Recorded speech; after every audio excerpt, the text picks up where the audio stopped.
welcome everybody. Thank you guys for joining us here in our webinar that is going to be going over the gamification at EdTech and the strategies for success here. Ladies and gentlemen and fellow enthusiasts of this exciting world of gamification and education, welcome to the thought-provoking panel discussion on the power of gamification in our modern age.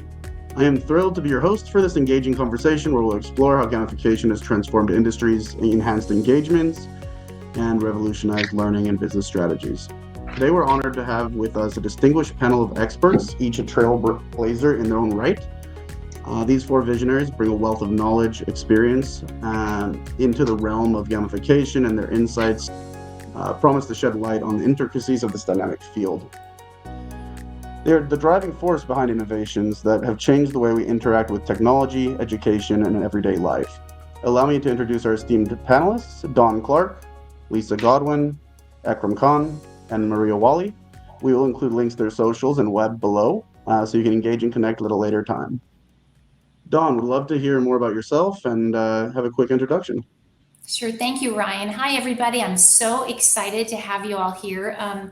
This is a really great topic, and I've been working in gamification within EdTech for a long time. So when I first started out, my goal was how do we create education in such a way that we can empower people around the world and bring them together and have them gain more than they could, certainly from textbooks, but also from live interactive workshops. And so initially I mashed together 5 technologies. This was before the big LMS days, and started driving that through gamification. And now I'm helping to create a nationwide health initiative, a telemedicine platform that's gamified. And I help a few other companies do that as well. So I'm excited to be here and share those insights with you. Awesome, Don. We appreciate that, and we love to have you here too. Lisa, would love to hand it over to you to introduce yourself. Sure. Thank you, Ryan. My name is Lisa Godwin. I'm a professional educator. I specialize in dyslexia instruction. And, I get to see firsthand day in and day out how students get very excited and they're very engaged. Their learning just, goes to a whole new level when they're able to interact with technology in a school setting. And then it even is just more impactful when they have those that gamification aspect to it, when they're competing with other students, maybe in other parts of the United States or even just at other schools here in the Houston area.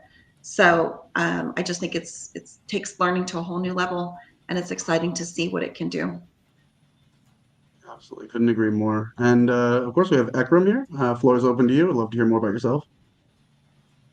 Yes, hi. I'm Ekram Khan. I'm a professional geek in the healthcare space. I've done a few different startups in the software segment of healthcare. My foray into education, specifically training and continuing education for licensed healthcare professionals, began when, for one of my original digital radiography software companies, we had to create training content to onboard doctors and staff and teach them how to use the software and become more efficient in it, and various other modes of upskilling them. And then those were fairly rudimentary videos prior to the age of modern LMSs. So as we evolved in that space, we realized that many of these healthcare professionals need to renew their licensure every year by taking a certain number of continuing education courses. It was a very disconnected activity. They would attend a variety of live events, potentially take some courses online, on demand or live streams. So we decided we wanted to make it far more convenient by building a platform that enabled the content consumer, the content producer, as well as organizations that track the consumption of the content, as well as perform assessments to grant credits to participate on the same platform. So therefore, we built Nobi Learning to be that essentially platform that glues everybody together and symbiotically tap into the same data sets. Wow. Yeah, no, you've been doing some really awesome stuff in that space in healthcare and dental. I've seen it, we've talked about it before. I think it's, awesome what you're doing and continue to do in the space and revolutionize. So yeah, we absolutely appreciate you being here, Ekram. Maria, over to you. All Absolutely. right. Thank you for having me.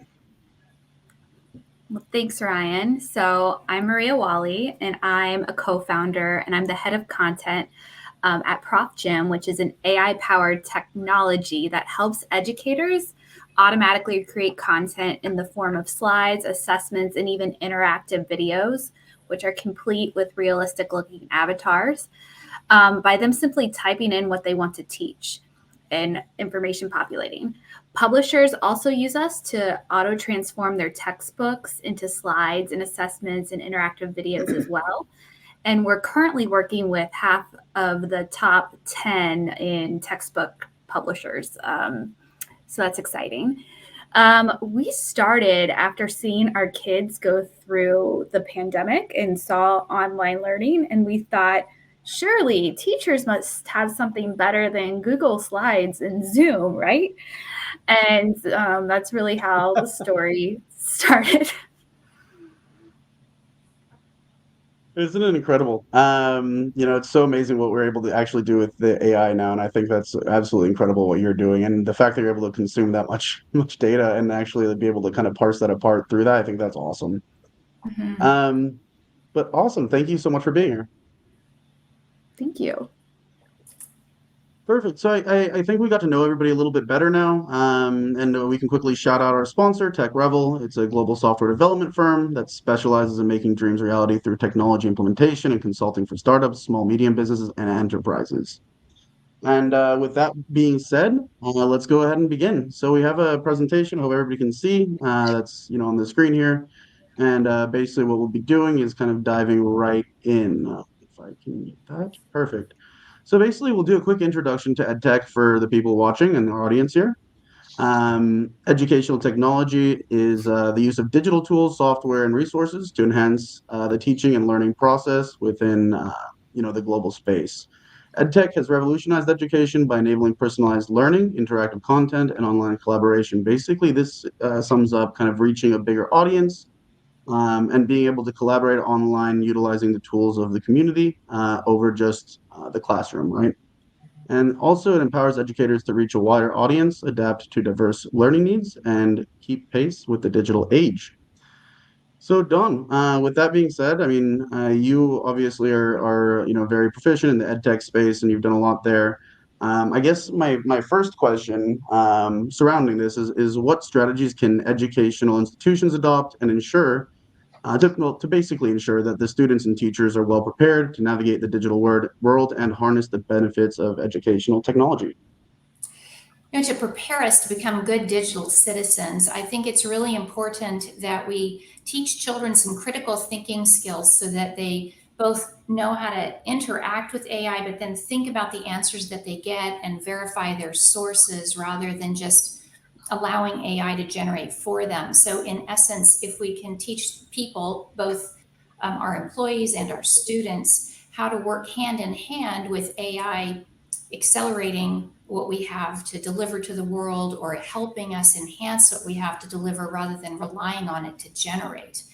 I think that will help a lot. Ethics around AI is also really important because when we think about the fact that generative AI is really sourcing its answers from the body of human history, and it is excluding some of the people in the less represented countries, we're getting built-in bias. So students need to be made aware of that as well. They need to be taught how to use AI to help them innovate and express their own creative ideas rather than just regurgitate a derivative content. I couldn't agree more. I couldn't agree. Does any other panelists have any thoughts around that?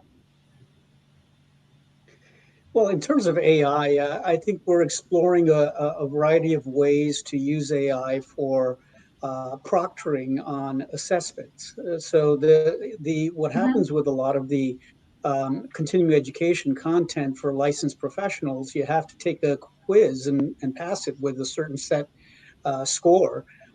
So how do you use technology or AI to help not only the students execute an assessment,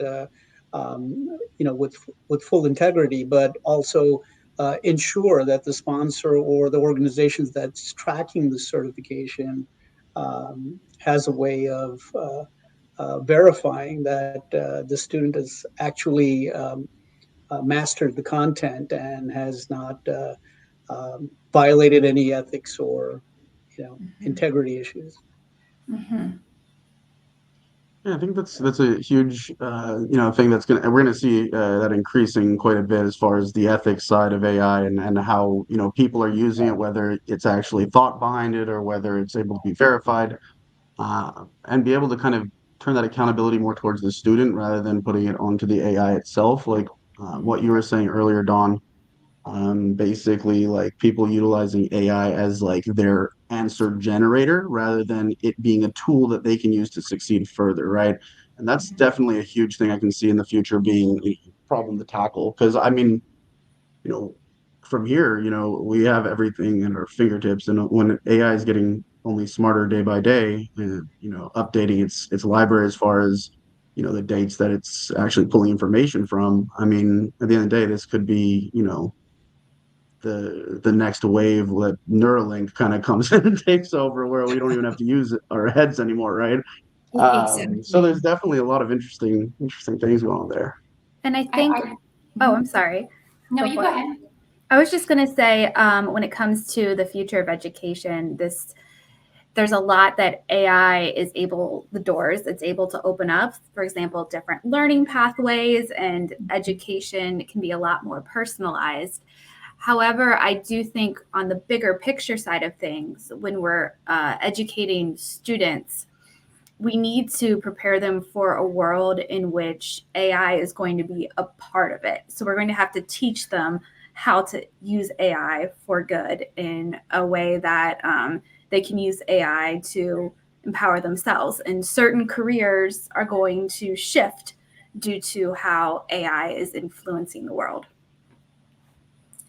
So I agree completely. And one of the things that I've been teaching my students even is basically from a futurist perspective, things are changing at an exponential pace. So rather than being in fear about AI, really understanding that it's going to be a part of our lives, and how can you adapt your skill set so that you can work with it, but also for students, how can you, and teachers, how do we reapproach this learning experience? And I think, I agree that the personalization of that, and I've got some other tools that I use for gamification that I think are really so dynamically empowered with the generative AI and the technologies that are becoming available today compared to even 2 years ago.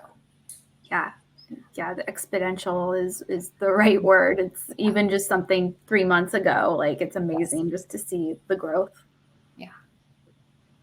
It is amazing, and even like when you're looking at like the real-time data tracking of like schools and curriculum and stuff, the ability for us to shift on the fly rather than put together these things up front, and actually have real-time ways to shift. I think that's also a big part for the teachers to start to look at. Well, maybe not the teachers, maybe it's the schools or institutions or school districts or whatever. But then there's so many different ways that this can be applied to learning and education that it's absolutely just so powerful right now to be in this space at this time. Ryan, today I was having a conversation with a teacher about this webinar tonight, and one of the things that we always talk about in the education world is that any data that's more than 2 days old is really just not relevant for us, because we need to be able to react quickly. And so just having these tools and technology that we can use with data we can pull immediately can actually help us pivot our instruction for the very next day, so it's more meaningful. So it's just lots of good things. I agree. And with the ability to go text to video, we can update what we're teaching instantly. So, and if we have got generative AI with an interactive chatbot, for example, in a telemedicine type platform or a training, that new publication comes out or that new research comes out, it's so easy to keep these things relevant and up to date. So Great point. Perfect. That's Perfect. one of the reasons publishers like using us is they put so Absolutely. much effort into creating these educational videos. And then especially with certain in science and technology, especially in higher ed, information's already outdated after you put all this effort into the production system. And with AI, you can just go in, change a word, re-render, and the avatar is speaking new content, and it's not, you're not behind again. So that's kind of game changing. Absolutely agree. And I think I've seen a few comments come through on gamification and like what they can kind of provide. And it is that immersive type of experience when you're entering into the technology realm that allows you to engage and I see from Sarah Marie we have collaboration and teamwork among students. I mean, all of this can be applied, right? And it can be applied through either rewarding or giving people something that they can enjoy use basically from using the technology right at hand or implemented to a part of the process that allows the technology to be more sticky to the user, correct? So I mean it's definitely good points from the audience here.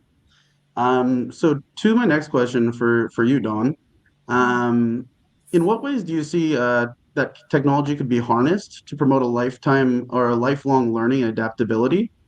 So I'll repeat that. In what ways can technology be harnessed to promote lifelong learning and adaptability, considering the ever-changing nature of knowledge and skills in the future? I think we've been talking a little bit about that, right? We can update it quickly, but if we're focusing on the idea of gamification, wow, our potential to hit deep hidden drivers that go beyond points and badges is powerful because we can create personalized experiences. We can create memorable, unique experiences on the fly. So, for example, in the past, I used to create choose your own adventure stories for basically CEOs, leaders within big time Fortune 100, Fortune 500 companies, and you immerse them into an experience. They have to make choices that have real outcomes. We can now make that so more dynamic and we can tailor it to them. When people make choices in this way that's unique, it trains them in implementation in a way that never would before. We can also create open loop and variable rewards and trigger both dopamine and oxytocin, which creates a positive feeling to learning. We want more of it as opposed to, oh my gosh, do I have to attend another class? It's like the difference between 2D versus 4D or 5D. And it's fun. We can make it fun. Absolutely love your answer there. I couldn't agree more with you. It's enhancing those positive experiences around things that generally aren't looked at by the majority, but as a thing that they want to go spend time doing, right? How can we make that more fun for them throughout the whole process? I absolutely love the way you said that. And to your Um, point, Don, that helps with retention too, because it's triggering different parts of the brain. It's more holistic. Well, not only retention of the content, but from a higher ed standpoint where there's no, let's suppose it's not required to complete it for course grade, the actual retention of that student in the class, we're seeing 85, 90, 94% completion rates because it's fun. So yeah, it's a remarkable, and we are even able to trigger the parts of the brain that can lead to innovation and creative problem solving, which is exactly what we need, right, to solve today's greatest challenges. And when we can do that type of innovative thinking coupled with AI, I think we, I think we're looking at a brighter future. I think so too. I just saw a question come across about gamification contributing to an overemphasis on competition rather than collaboration. I want to chime in on that a bit. The way we've used the trivia type gamification in our platform, based on categories of clinical knowledge or procedural or business knowledge in operating a clinic. Various topics of education can be gamified with the infusion of some competition. But what we've seen happen is when we show the leaderboards, more often than not, the people who are on the leaderboards are often engaged by other colleagues who are in those categories and looking at those categories of content. So I think it fuels collaboration also, because it clearly identifies people that you would want to collaborate with, to learn more from, and not necessarily just compete against. Exactly. It almost sounds like you're by increasing the gamification, you'd also be trying to also increase the community so you can have more experiences. I mean, like in some cases, right? Like you are also kind of gearing towards allowing more people to learn from each other, similar to what we're doing here almost, right? We're able to come here after and people can contact us and learn more about really anything that we've discussed today. And it's something that I think it does fuel collaboration while still providing that edge where you still are competing in a light that's more positive than negative type of competition. I think that that's kind of where it's going. Yeah, and I'm going to just add to that, like from what I see, in the educational setting, like it all, I mean, everything goes back to classroom management also, right? So if a teacher has a good culture amongst her students in the classroom and is managing that class properly, there is competition, but it's fun competition. It can be friendly competition that just drives them to want to learn more and engage more with the technology. And I've seen lots of teachers use it in such a way where they split their class like maybe into two halves, or four different little groups that they're working on one of these games with. And so I think also pairing those students appropriately is important too. So, you don't have a team that's like, the winning team every time. You're kind of spreading that knowledge out amongst the classroom. So I think you can find a way to make it even.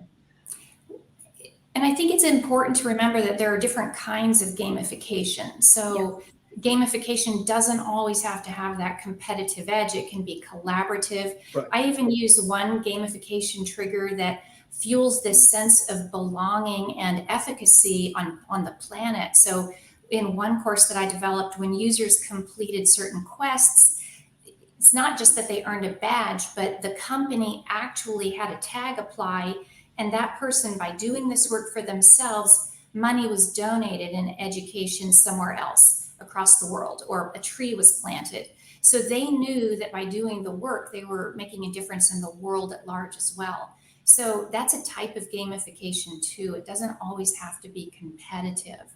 Yeah, that was going to be my point. Gamification doesn't necessarily mean, oh, there's a leaderboard. Like I was saying before about different pathways, that's something we're trying to develop based upon, the user's preferences, what their knowledge level already is, and just their learning style or how they answer questions. A whole different learning pathways. It's almost like a choose your own adventure from those good old Goosebump books. But in an education learning setting, it's a whole experience, and in ways that's the opposite of competition, because your learning experience is going to be very different than someone else's. Again, very different kinds of AI, but I wouldn't say AI and gamification automatically mean competition. I agree. And I think we can also foster curiosity, where I tend to create narratives where they have they're on their own hero's journey for the whole training, and you get them to unlock worlds along the way. And so new experiences unfold for them, and you can definitely build community within that, and a sense of efficacy. And I think as a whole, we have to learn how to collaborate better and appreciate diversity and enhance empathy. And competition, sure, but yeah. So I think that there are a lot of ways to do this without getting over competitive. Absolutely agree. So I think Don, we can go to our next question, which I'm thinking as far as like as far as modern technology goes and the ways it's currently being used, like can this help teachers create the engaging interactive learning experience for students like in person? Like how do you think we can apply that to the classroom?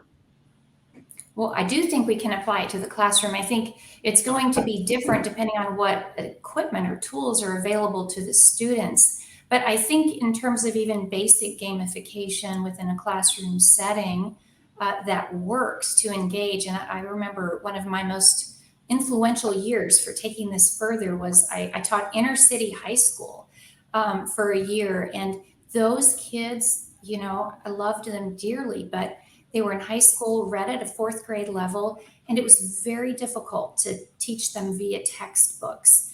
And so figuring out how to engage them. So now if we've got computers that we can use, or everybody's going to have a phone, we can, wouldn't it be great too if we had the level of technology where you go in that day and the computer can say, oh, you look a little stressed today.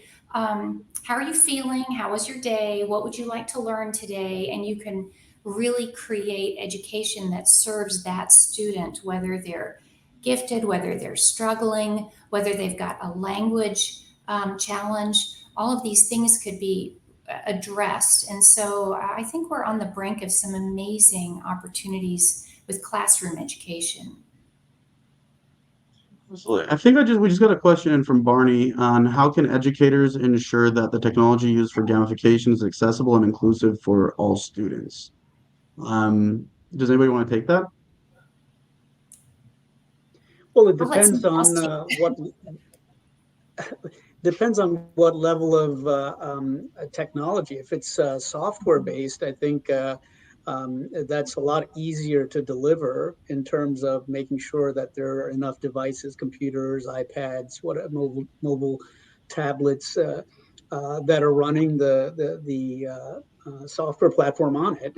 But the challenge becomes where you go beyond that. I mean, if you need to implement various types of cameras or other audiovisual equipment that might need to be integrated in order to deliver that content, then funding is an issue for the school districts, and not only school districts, but even for medical schools, even for institutions of higher learning. So I think it behooves us to get our politicians focused on the future of education and the funding required for it. I think that's the only real tangible way of ensuring that everybody's got a level playing field and access to it. Yeah, to what you're saying, I think will start. I think libraries in the future can also play a part in this in terms of accessibility, because during the pandemic we saw that there was extreme discrepancies between the people who had really good internet access and a reliable laptop to those who don't even have those basic things. So I do think Right. I know many libraries and cities across the United States are kind of trying to step up and bridge that gap, and I think they will play a huge role there. Those are good points. And I'm just curious about her question, the one that we're all referring to or responding to right now. I just wonder if that's exactly what she meant, or if she was speaking to it from more of a perspective as if there were, a disabled student. Are they able to access that technology? And I'm not sure which question she was actually posing, but. And I'm not sure if she was asking it globally, like how do we help people, for example, that really don't have access even to a library. And there, Sure. I think we've got corporate initiatives, right? There are corporations that are trying to make a difference there, but that sounds like a good thing to be thinking about. Yeah.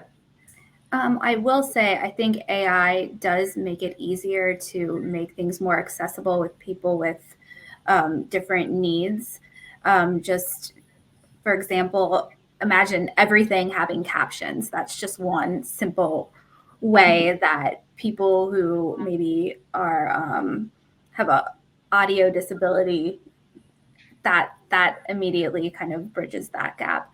And there's all kinds of ways that there's more inclusive technology on the disability level. And on the global level, I think we're at a really interesting time because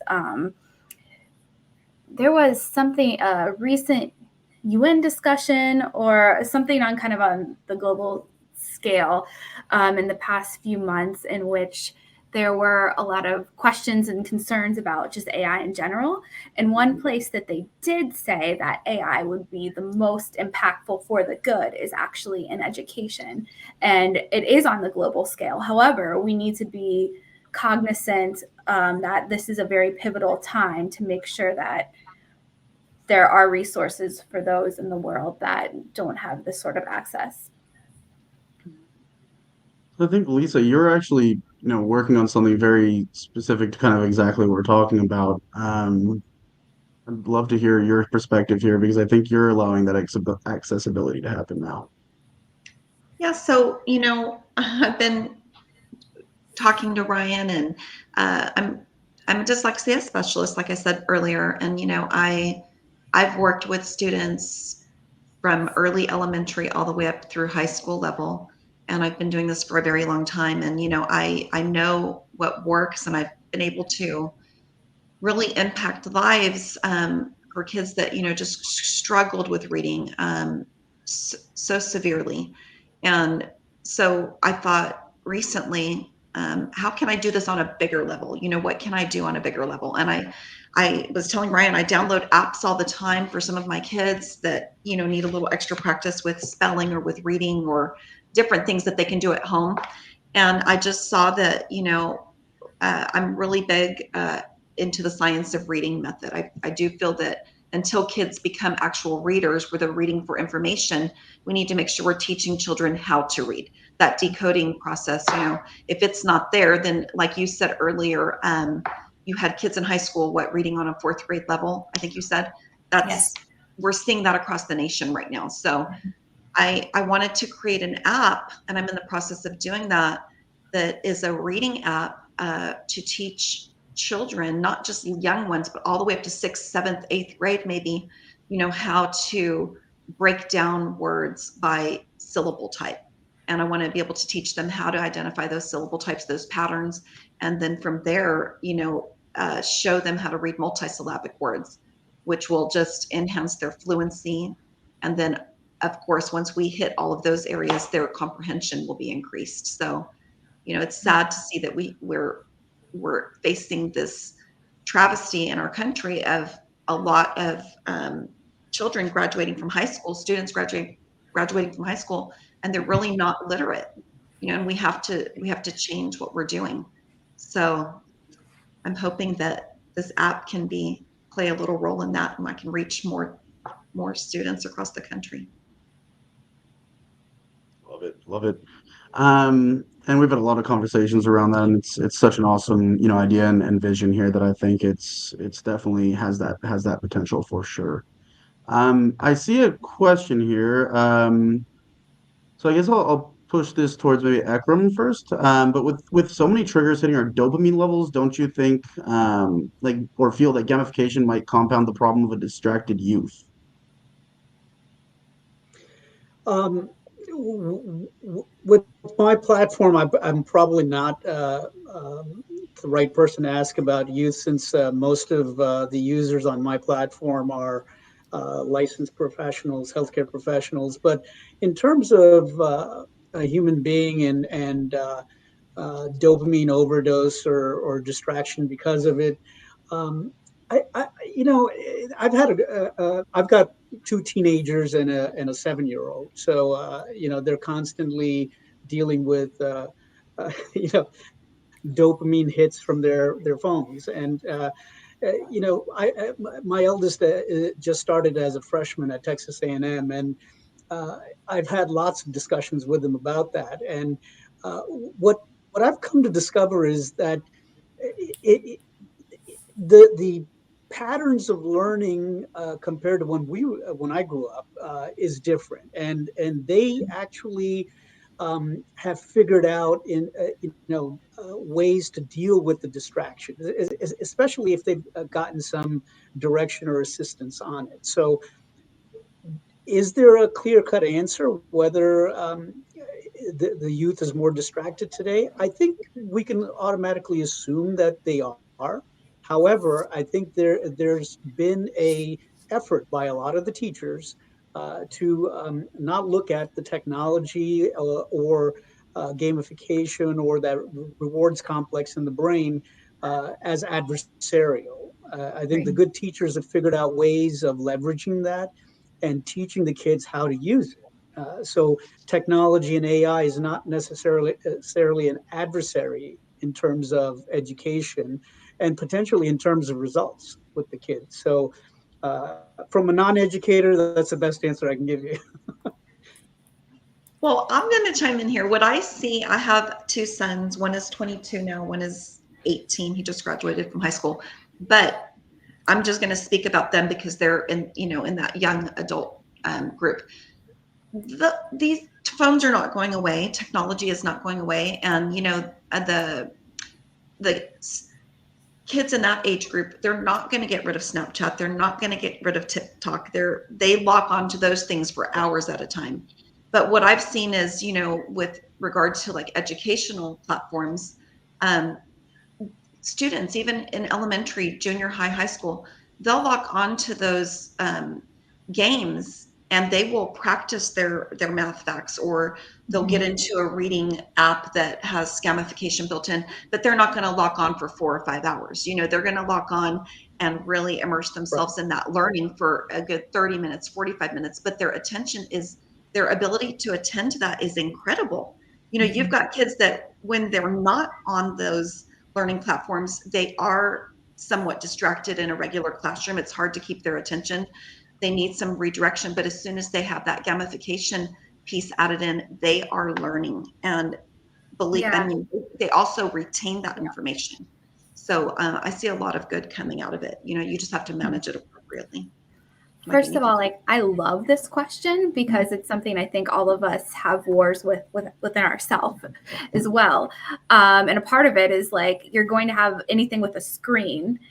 We're going to have this. And if you want to take step away from the dopamine hits, you're going to have to step away really from a screen. But does that mean that screens are evil and, it's going to ruin us? I think we need to actually think about the learning outcomes. And I wanted to bring up a study that we took. So we noticed actually through, some small studies that through video, especially interactive video, where students can pause and rewatch and do these gamification experiences at their own pace, we've seen an average of 37% improved learning outcomes when compared to someone given that information via text. And that is rather significant improved learning outcome. And this is really us just at the very beginning of artificial intelligence being involved in gamification. Love it. I think that's an absolutely perfect answer there from everybody. So I think we should probably explain gamification to our users. So I'm going to go to the next slide here, and we can kind of go into what gamification is. So basically gamification, and specific to education, but we'll kind of have a little broad part here. That's really kind of high level, but at the end of the day, gamification is introducing game elements and basically process improvements through the use of potentially points, challenges, rewards into the educational setting. So there's a reason why back, when crypto was really important or really focused on, and everybody's talking about the metaverse, it was that gamification element that people were super excited about, that you were actually making the way you could flow data through the system in a way that was actually a game. Now that's the complete, other side of the spectrum, right? On actually having a game be the process. When instead gamification generally, applies to the actual process being just made a little bit more fun and engaging and immersive. So gamification, basically it transforms the learning experience into an interactive and motivating journey. And gamification also promotes the sense of competition and collaboration, basically pushing students to achieve more. Right. There's always going to be that in life. There's always that competitive element, but it's the way that it's managed through the technology that it doesn't actually spur it to be overly competitive. Right. At the end of the day, it's part of the design think methodology where you're actually looking at your users first and how they're going to use it to be able to promote that, scale going further. So I think with that being said, now that everybody kind of has a little bit of understanding of gamification, probably should have spoke about that a little earlier. But Lisa, I guess my first question for you directly would be, how can we effectively integrate gamification in traditional educational settings to enhance the student learning and participation? I know we kind of covered this a little bit, but I'd love to hear kind of your thoughts here around that. Okay. So I mean, I really think, it's already being integrated. I mean, I'm going to tell you, like, I've worked at a lot of campuses in my district due to the nature of my job, and it's everywhere. There's a lot of teachers that are really on board with this. But I think, one thing, talking to a lot of teachers about this, one thing that they are looking for is that these technology, apps or platforms or whatever that include the gamification aspect, they really want the rigor there, right? We want the rigor. We want to make sure they're aligned to our standards. So if we're in Texas, we want that somehow aligned to the TEKS. Or I'm sure in other states it's Common Core. But I think that's a really good way to integrate it into the classroom, is to make sure that it's rigorous, because we want to know when we're putting our students on those games. Let's say we do our initial instruction on whatever we're teaching, and then we're going to allow them to go practice that through technology. We just want to make sure the rigor is there. And then also, I think that teachers will be more willing to integrate this into the classroom if they can have immediate feedback, like those reports that they can run, to see if the kids are moving in the right direction. If by allowing them time to play on this technology and learn on the technology, is it actually being successful for them? Are they getting something out of it? Because we can't afford to waste any time in the classroom. Does that answer your question, Ryan?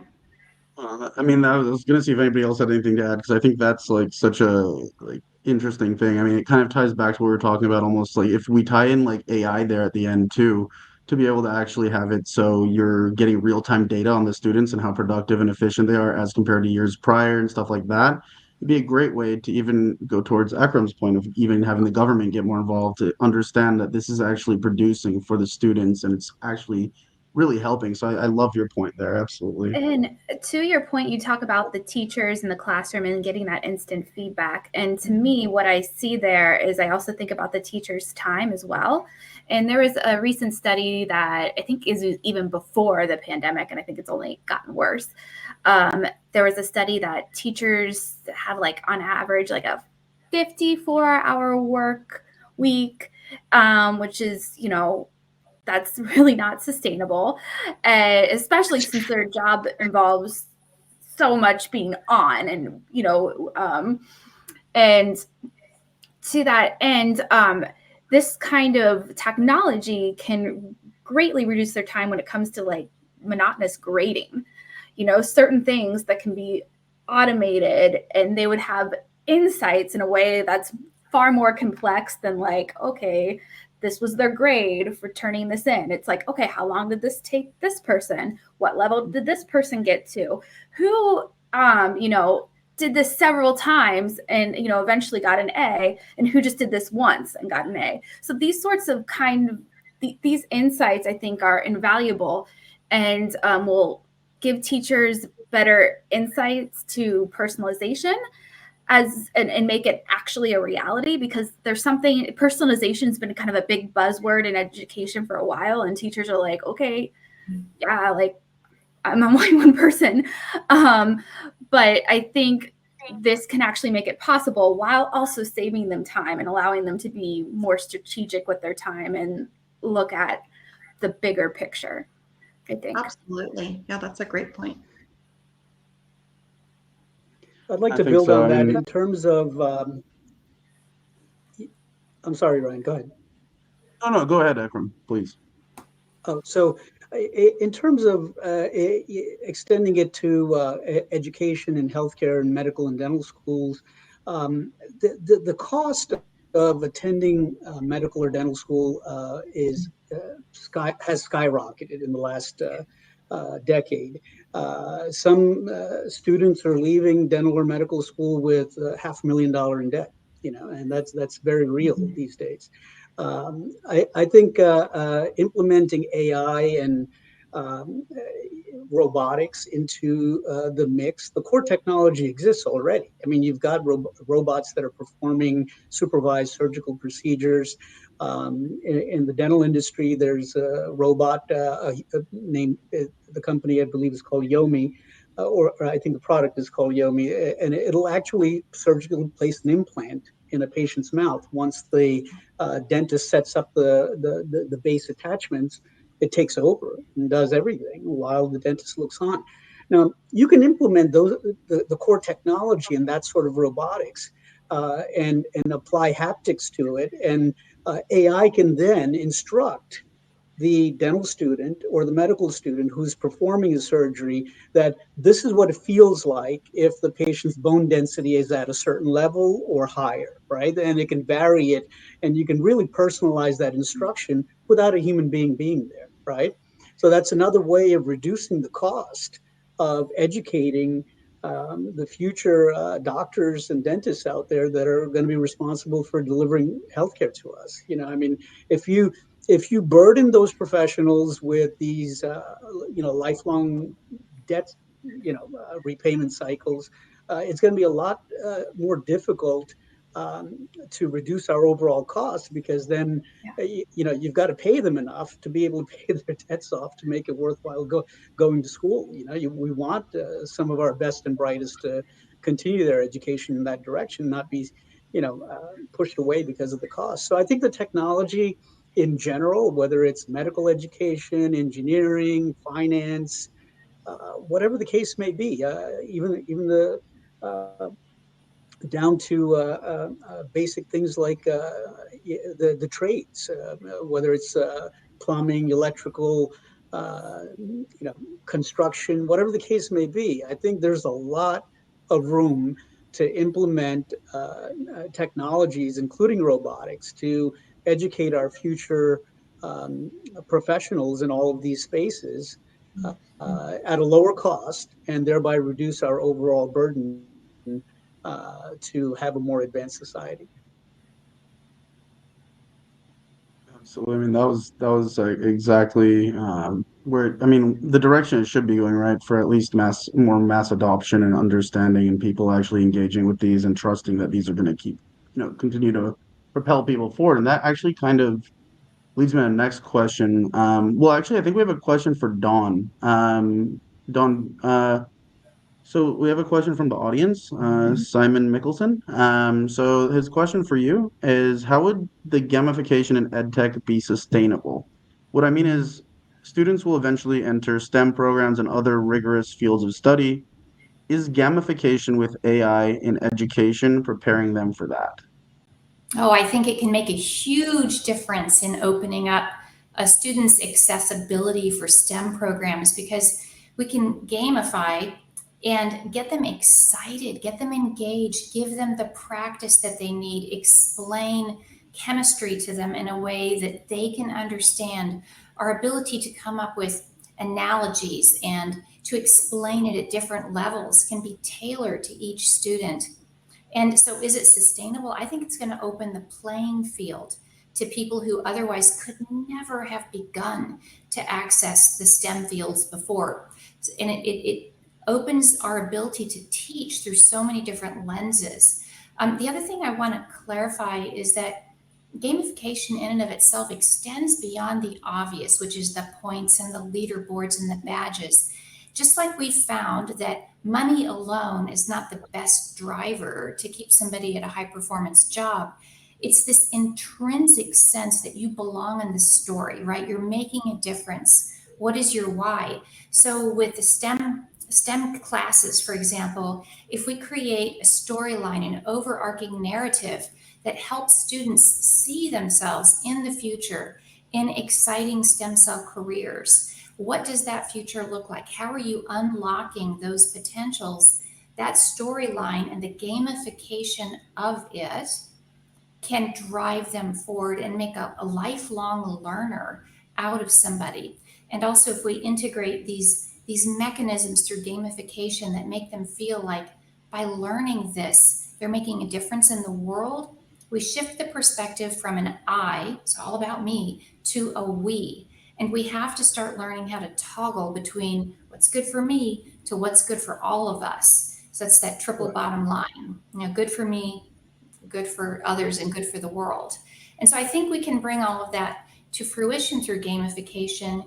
And again, other than the obvious with variable rewards, instead of patting somebody on the back or sending an email every time they achieve something, if you start to vary that, then it's a surprise when they get something, right? And it becomes a delightful experience, and people want to stick with that kind of education, and they'll understand the merit of it and how it applies. Yeah. No, I don't think you could have answered that better, Don. I mean, making learning a delight and not a chore. I think, and that's how the human brain is really wired. We learn better when we're having fun, when we're immersed in something, when we're, this way of like sitting in a classroom and looking at the board, how we were all taught, that is actually kind of a pretty artificial way to learn. It used to be, I mean, this almost brings it back to being almost an apprenticeship, which is how people learned generations before we got stuck in a classroom. And weren't we originally put in classrooms so that our parents could go out to the fields and farm, right? I mean, if we look back historically, Absolutely. It was really, of course, education was so important, but the way we were taught was not exciting or fun at all. And Right. So if we can open up and make this accessible to people around the world through technology, and be the cheerleader for them and make them feel like they belong and like they matter, when perhaps their parents can't do that, or their environment, their community can't do that, we're going to see a lot of improvement. It's opening up a whole new world to a student who never in a million years would have Right. thought that, I don't know, being a chemist or going into chemical engineering was a possibility or an interest, to having them sit down in an interactive lab and learning how this works, or, hey, look, work on this formula for this particular, series of tasks. That can be life-changing for a student who otherwise would just see a bunch of numbers and letters. And yeah, and you're giving me goosebumps when we think about expanding this to people around the world who otherwise wouldn't have been able to access it. We get a new kind of diversity, and we know that with diversity we can innovate better. And that's really, again, what we need right now to solve our greatest challenges is really leaps in innovation, not just iterative innovation. And so I think by supporting education through deep gamification, not just the overt gamification that many people associate with it, we hit these hidden drivers within each of us that help us become all of who we were meant to be.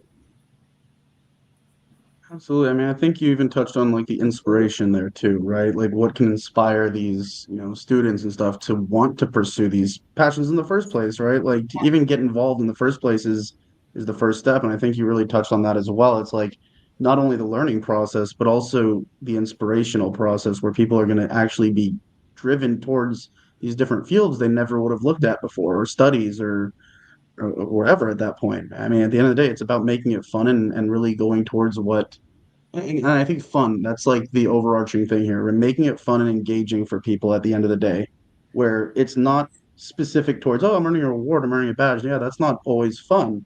But what is fun is understanding that you're in a place where you belong and that these things are starting to make sense now because you're actually getting knowledge from something that you're passionate about. It's driving that passion, not necessarily just that, oh, I won an award, right? At the end of the day, you want to feel that inner peace, right, as you're learning and as you're growing.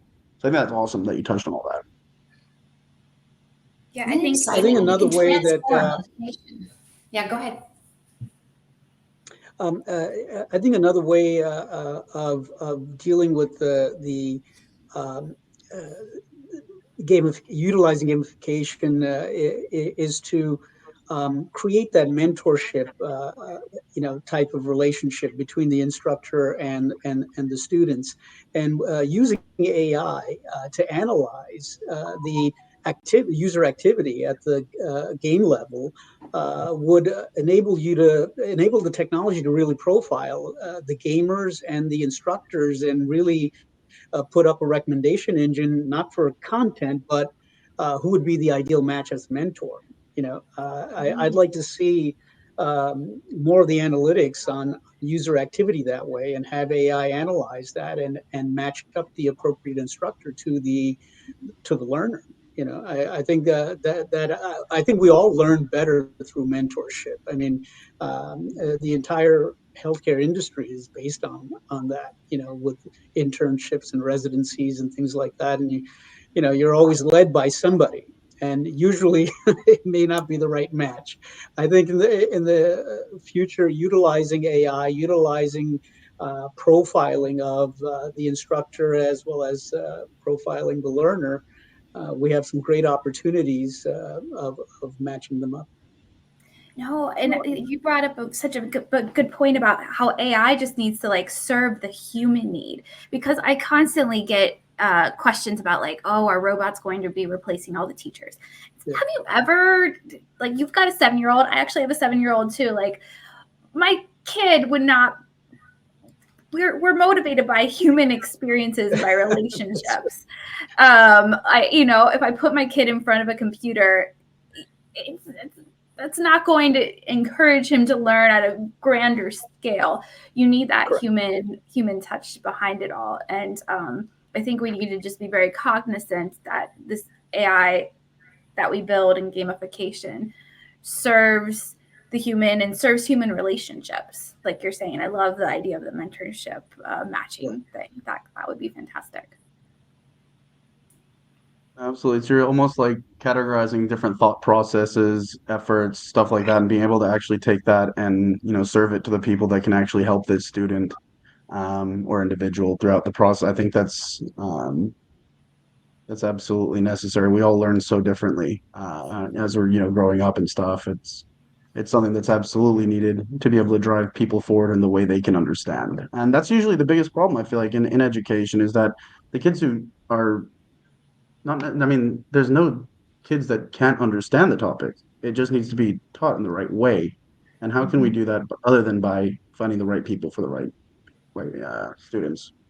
Yeah, and you said that perfectly, Brian, because kids learn differently. We as adults learn differently, right? And so I think, one, humans cannot be replaced. Kids respond to teachers, to good teachers, and they've got to know that someone believes in them, right? But I think pairing the two is the perfect situation for the classroom. Pairing great teachers with great technology, and if they're willing to use that technology to enhance the learning, that's the piece of the pie that we need. And what we talked about just a few minutes ago, fun. We use that word fun several times. I'll tell you what's fun for students in the classroom is success is fun.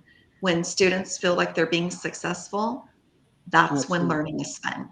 Nobody likes failing. Nobody likes feeling like they're insignificant or they're not smart enough to accomplish something. So even if their own success is just measured by improving their own scores, improving their own knowledge, not necessarily always competing against the person next to them, but showing their own growth is fun. That's what I've seen. Kids just respond to that. They feel really good about themselves. Absolutely love it. That's absolutely right.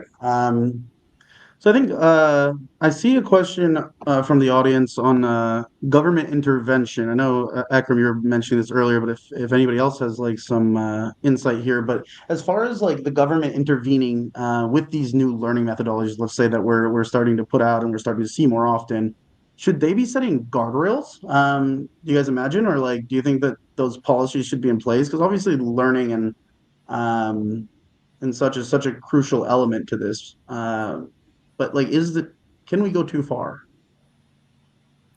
Well, I think what we need to do, again, I don't know what element of government policies need to exist precisely here, but I do think we always need to be cognizant that the AI is serving the human and in serving human relationships. So we kind of underlined this before, but in this application, if there was to be any sort of government intervention, it would just be to preserve the humanity in it all.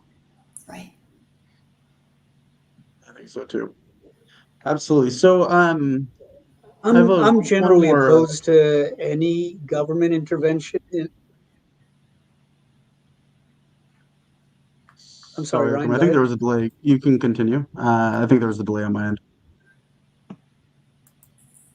Oh, okay. I apologize. So I'm generally opposed to government intervention in terms of, uh, you know, deep involvement in what can and can't be taught, or what concepts are valid or not. I would rather just limit government intervention to the guardrails at the extremes. Just going back to what was said about protecting the interests of humanity. And so if we can find a way with private sector participation to limit the government involvement in setting up the guardrails at the extremes, then I don't think that they should delve into any semblance of censorship or deterministic involvement in content.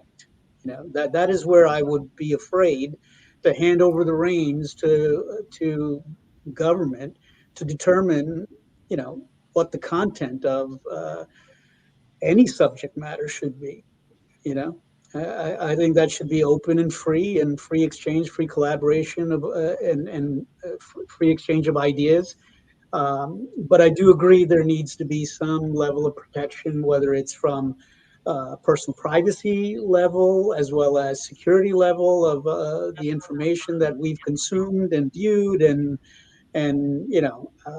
our testing scores, assessment scores, whatever the case is at a privacy level. Absolutely, I think there's a legislative role there, but I'm really afraid of what might happen in terms of censorship. So I definitely want private sector participation there to limit what the government can structure in that sense.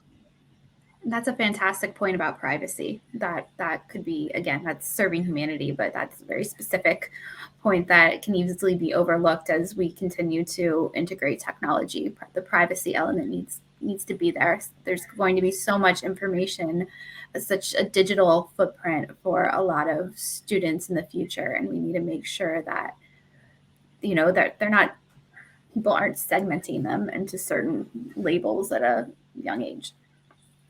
Absolutely.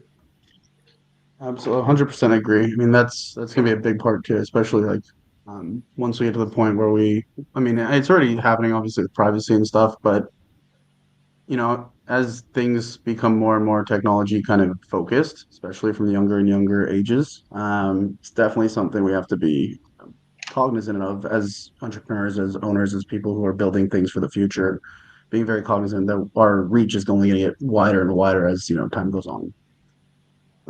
With that being said, I think I'd love to hear some case studies for your end, but from your guys' end, like things that you guys think about. But at the end of the day, I'm going to go through a quick case study to help people kind of understand on gamification a little bit further, just through example.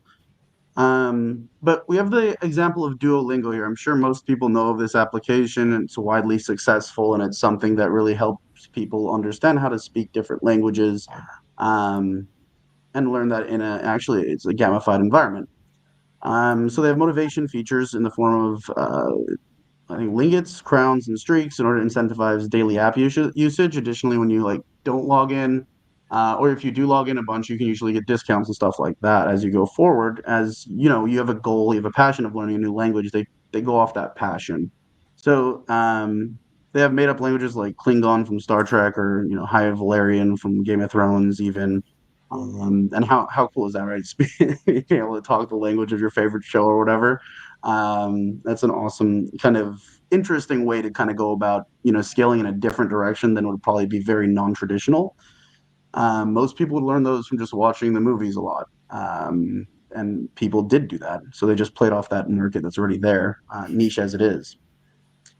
And then bite-sized Duolingo stories to help with learning if you're tired or bored. Now I can go a little bit deeper in here, like as far as like the key ways which basically, Duolingo was able to kind of reward their users and such, right? They use, like I said, Lingits, which is basically the virtual currency in the app, to be able to spend on in-game items. Like that adds to that in-app kind of purchase area, but also ties to the continued learning education. And they're able to kind of monetize it very, smart as like you go through the process, you need it. You almost feel like you need to keep going. And that's how they kind of make sure that you're even going towards streaks. Right, then they get streak feature, which motivates the user to practice daily. Basically, maintaining this daily streak could become a personal challenge, which is competitive competition with yourself to be better. And basically, that encourages the consistent learning. They have XP that way added, so that's XP. I'm sure we're all familiar with, like experience points. They have different levels that you go through. It's almost like a progression, a journey that you're able to view as you go through it. They have the store for Lingots, so you can purchase the virtual currencies, get extra lives, change your avatar, really kind of make it more of your own area. We have leaderboards, which we've talked about already. We have different challenges that are available in the application that can give you different benefits or badges and rewards. We have the personalized learning path, which actually kind of goes off of how you're learning as you go through the process and actually can adapt to that. Um, and obviously, like this does have they play off of a real world like scenario, right? At the end of the day, this is geared towards being able to experience more of the world at any point at a deeper level than other, like maybe tourists or, if you're going to live somewhere, you're able to be already immersed in that culture through the language, which is one of the biggest things you kind of immerse yourself through. But that's just one example. And I think it kind of talks to what we were talking about earlier with even like industry specific, like when we're talking about STEM and rigorous learning and things like that. Like you're actually building towards a specific user. So technically, you're actually targeting the people who are already interested or you can drive passion for.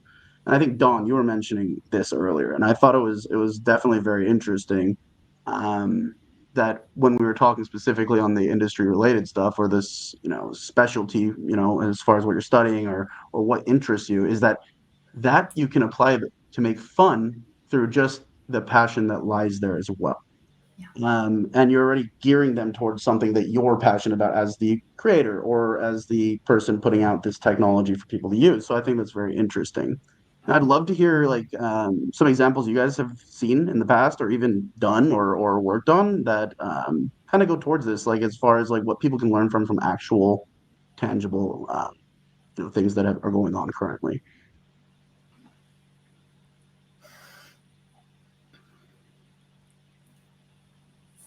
I'm going to Does let anybody have somebody any else start. ideas I as far can as start, but I want to hear from you guys.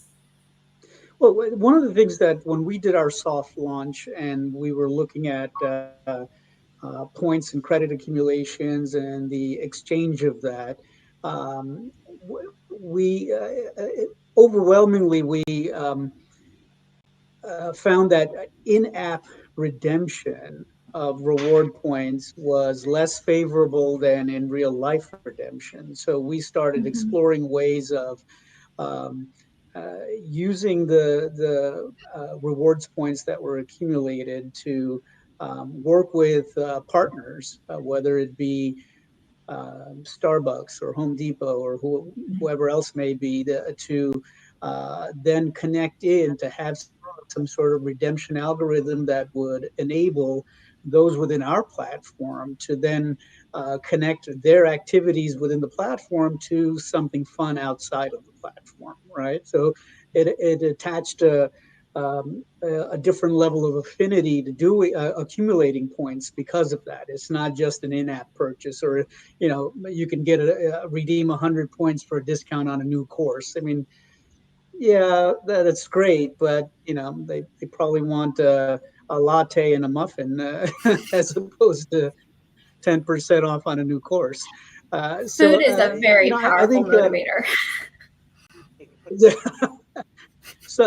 I think the lesson that we learned from that is um, whether I think all of these platforms that have some level of gamification, there may be some sort of marketplace function that could let them universally engage across platforms. So to make it more valuable, to make your user activity on a particular platform or even in a subject matter category more fun and engaging, and it's worthwhile outside of just the learning experience.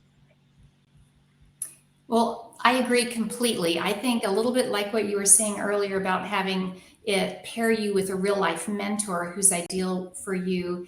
If we start connecting our virtual worlds and our gamification with real world benefits, support, or impact, we see a lot more engagement and retention. So, like when I told you that I created it so that if they completed something, not just their badge turned, that was great, that completed the empty badges, but when they knew that they made a difference in somebody else's life, or it planted a tree, it had a real world correlation that made it just makes it so much more meaningful to them. And even if we created artificially intelligent mentors for these kids through generative AI, almost like that champion who stands behind you and says, "Oh, I noticed you're having a little trouble understanding this. Would you like me to explain it to you a different way?" But if that were connected to a real world mentor, and he could say, now I think once, because we know mentors have limited time. And it doesn't mean that we only need mentorship once a week or once a month.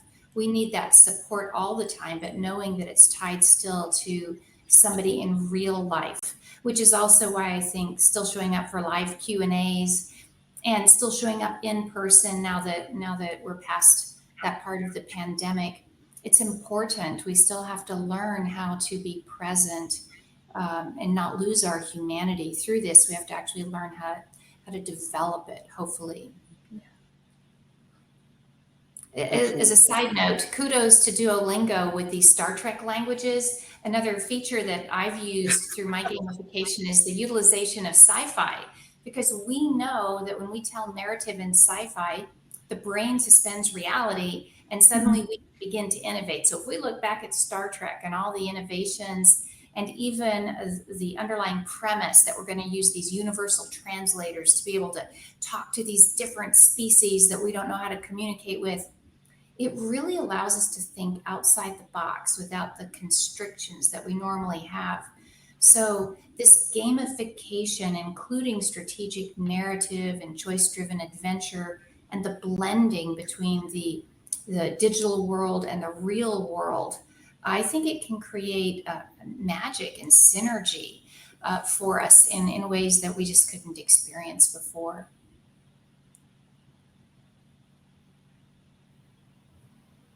100% agreed with that. An absolute shout out as well to Duolingo for that also. Klingon is a language I've been trying to learn for the last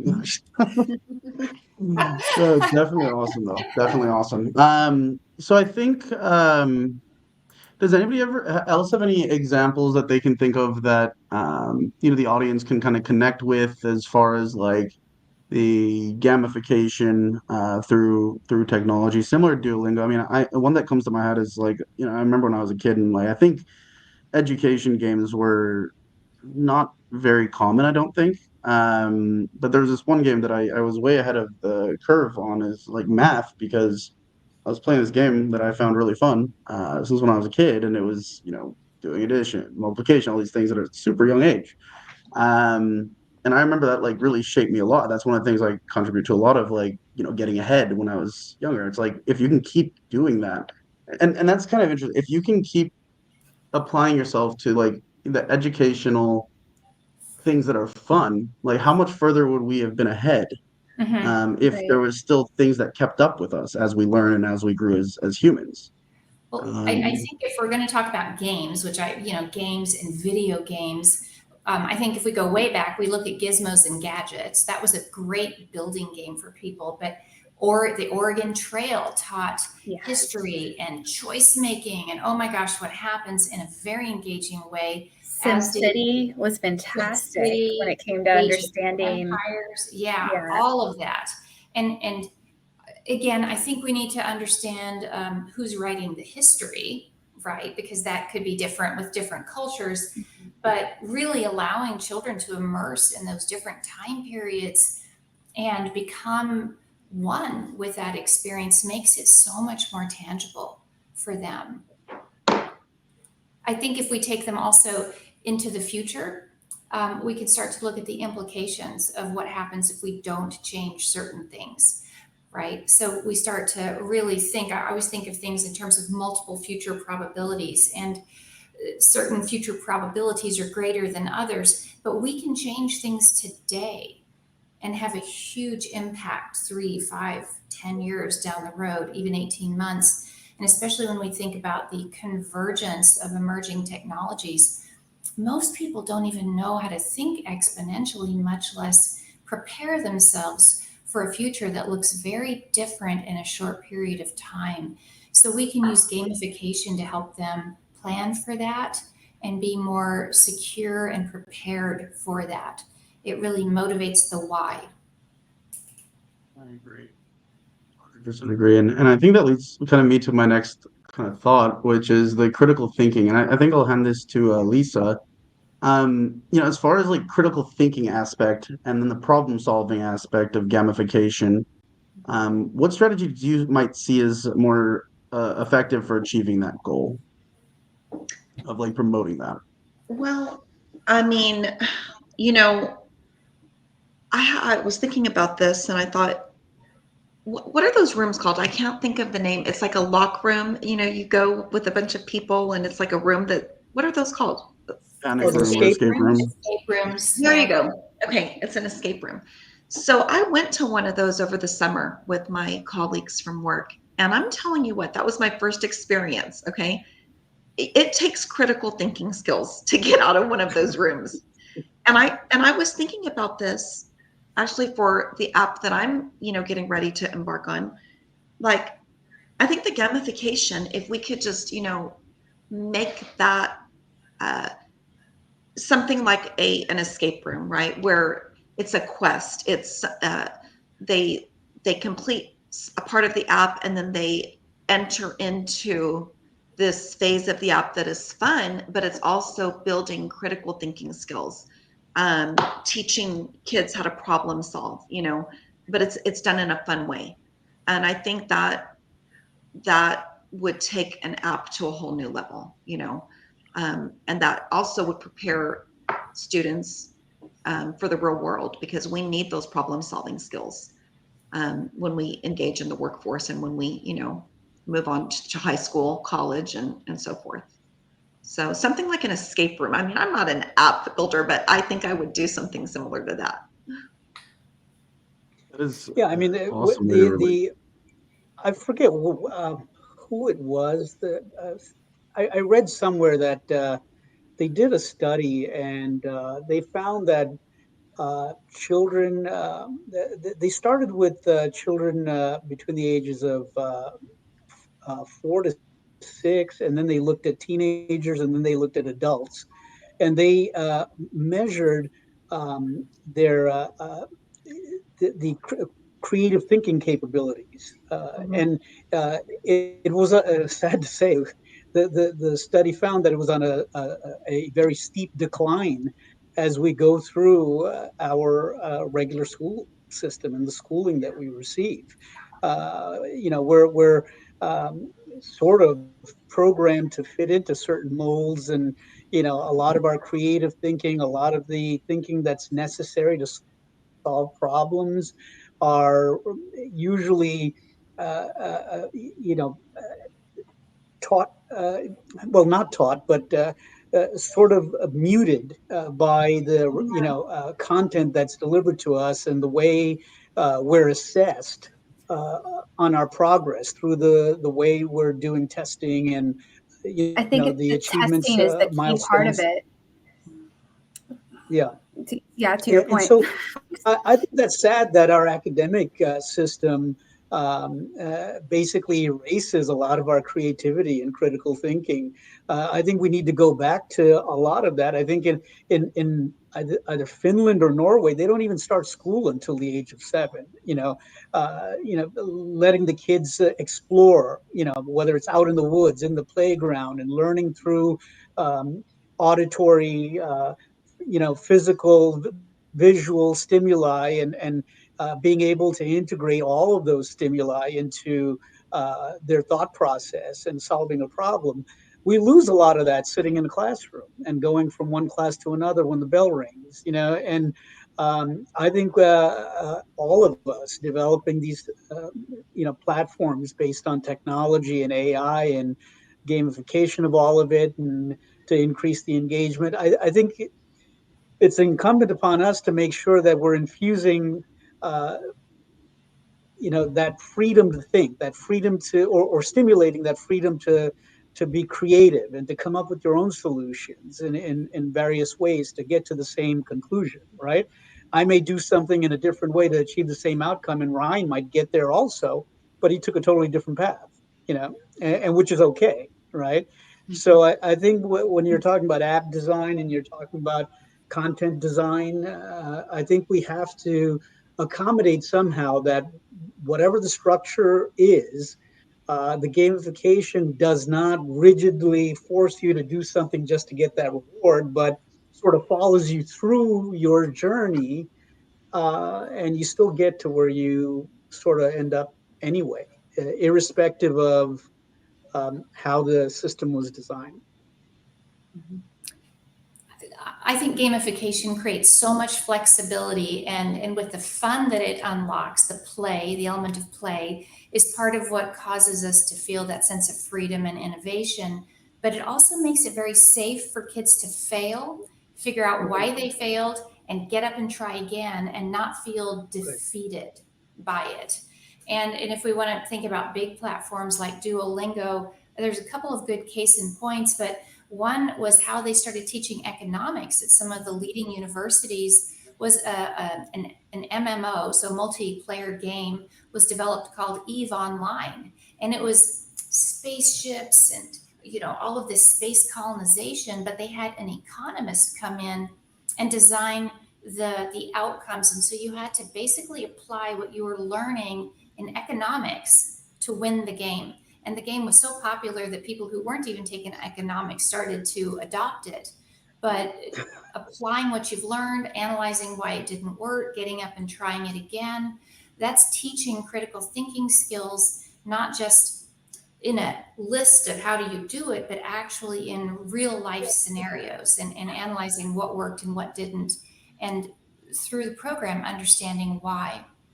So I think it's really all about the intentionality that we put behind it, and really moving again to a more holistic perspective of what can be accomplished through gamification in combination with storytelling and helping people find their why, and still tie back into the greater whole.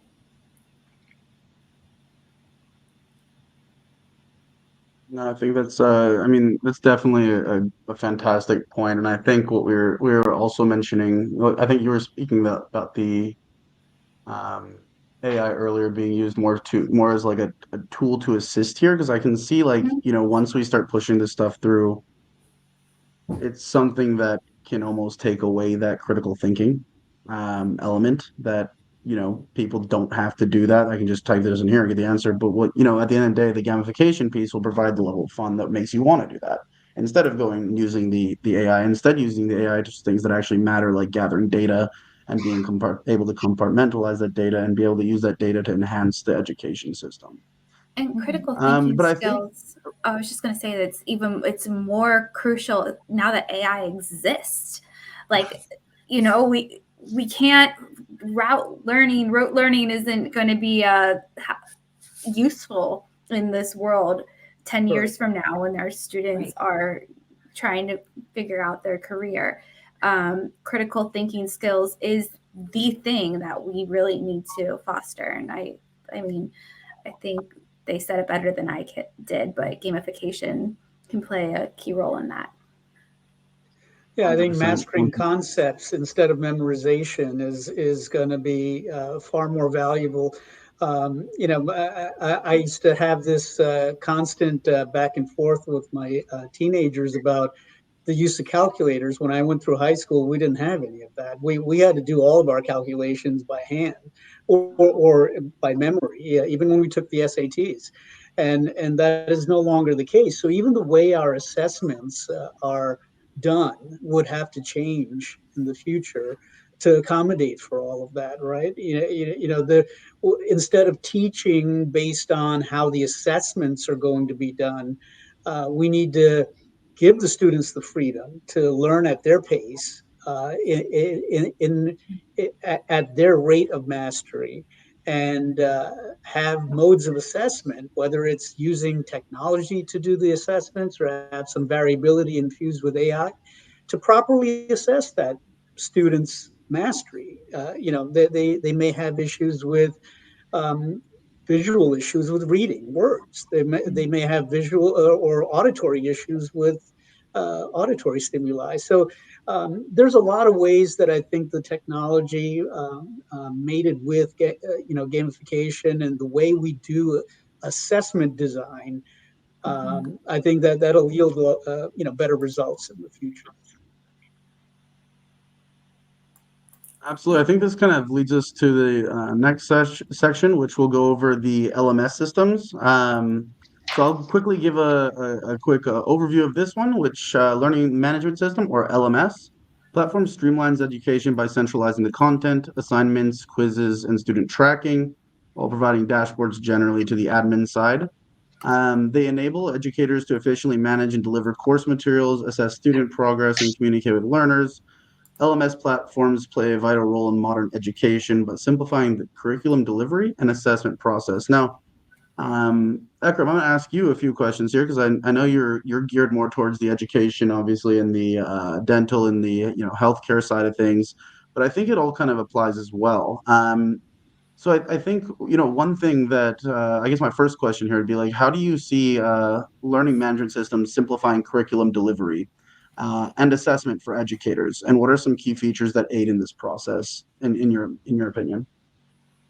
Well, I think we have to look at the journeys for the different types of participants on these platforms. I think the LMS systems, from a decade ago, was more geared towards publishing itself, the content, and then not really focused on, the consumption and the experience of those who are consuming the content. I think that's changed since then. It's improving. But I think from a holistic perspective, we have to map the journey of the consumer, map the journey of the publisher, and all that it entails for being an instructor or a content publisher, and creating that content and gearing it towards your target audience and being able to deliver it. And then for in terms of assessments, whether you're a licensing organization or you're a state board or you're a university, you're a professor delivering a final exam or a midterm, whatever the case may be, that um, segment also has to be addressed in the LMS. I don't, I of the, and I'm sort of biased in this because we sort of integrated all of that into our platform. But I think gone are the days where you're going to ask a content publisher to use a publishing based LMS system, and then you're going to try and add other functionality in there to accommodate the other journeys, right? I think it needs to be more of a seamless platform that could enable us to do something like we're doing right now, live streaming a session, a panel like this, and this could be recorded. And if this content was valuable as course material, if we were discussing certain topics that were valuable that way, then it would be a simple transition into at the end of this conversation, everything gets turned into an on-demand piece of content with the relevant, generative AI quizzing attached to whatever we talked about, right? All of the audio would be transcribed. You'd use natural language processing to, create the appropriate assessments, and then the folks that are measuring the assessments, state boards, professors, whatever the case may be, teachers, would get to participate in all of that also and see the data and the analytics behind it. I think that's the real direction that LMSs need to go, is to be more holistic and respect the journeys of each of the different types of users that are participating on the platform. Absolutely. And you mentioned even being able to tailor that experience as they go through it, like almost creating different, you could even create different like workflows and stuff through AI and other technologies as well. That would definitely promote that kind of level of learning that even you were mentioning there. And I think also, as far as like the, publishers and educators go, which I'm kind of putting the same thing because I think that there's, two sides to it. You can always learn from and really a lot of different, methods, even as you just touched on. Um, but how can the educators or publishers ensure that the technology they choose aligns effectively with their learning objectives? And what considerations should they keep in mind when integrating technology into their teaching practices or as they push content through? Well, I think learning management systems still need a lot of work, and I think they're very Web 2.0 right now. And I think things like what Maria's company is doing, where we at least enliven what they're experiencing, or the Choose Your Own Adventures, which I used to create, getting people to engage differently will help. I think soon we'll have VR and XR and all of these things to create even more immersion and experience going on. Because when we can, even when we're teaching, for example, empathy building or something like that, if we're teaching it without immersing somebody into that other person's perspective, it doesn't really internalize the same way. So, what I find with a lot of the widely available LMSs to the end user is that they really don't do a good job of customizing a unique journey for people. It's just very cookie cutter. So I ended up, building my own LMS that I could highly personalize, so everybody's journey is very unique. But that's where I think we need to go with LMS, in addition to providing that feedback that Ekram was talking about, so that we can make good, actionable decisions and help our students go forward. I mean, it really needs to be structured that way. Because at the end of the day, I mean, there's no one box or one solution, for this side. And the fact that we're trying to develop this software that's not actually learning from itself when it's a learning management system is kind of actually it's a little bit contradictory even, Mhm. because it would also need to learn about the people that are using it.